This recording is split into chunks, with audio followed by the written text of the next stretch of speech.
اسی طرح مسائل قربانی میں سے ایک اہم مسئلہ یہ بھی ہے اولاد کی طرف سے قربانی کرنے کا۔ تو یاد رکھیں ماں باپ کے لیے اولاد کی طرف سے قربانی کرنا واجب نہیں ہے۔ مثلا کسی کی اولاد میں 10 افراد ہیں اور سب ایک ساتھ رہتے ہیں، باپ کی زندگی میں صرف باپ پر قربانی واجب ہوگی، یعنی اپنے نام سے قربانی کرے گا، اولاد کے نام سے قربانی نہیں کرے گا۔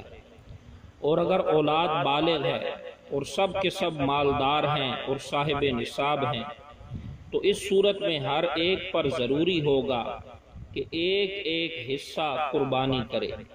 اگر باپ اولاد کی طرف سے اور اولاد کی اجازت سے ان کی قربانی کرے گا تو ان کی قربانی بھی ادا ہو جائے گی اور والد کو بھی ثواب پہنچے گا۔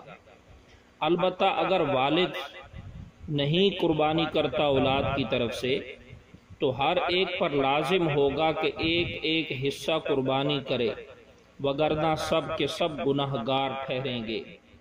اور اس کے ساتھ دوسری بات یہ بھی یاد رکھیں کہ اگر اولاد نابالغ ہے تو ان پر قربانی واجب نہیں ہے۔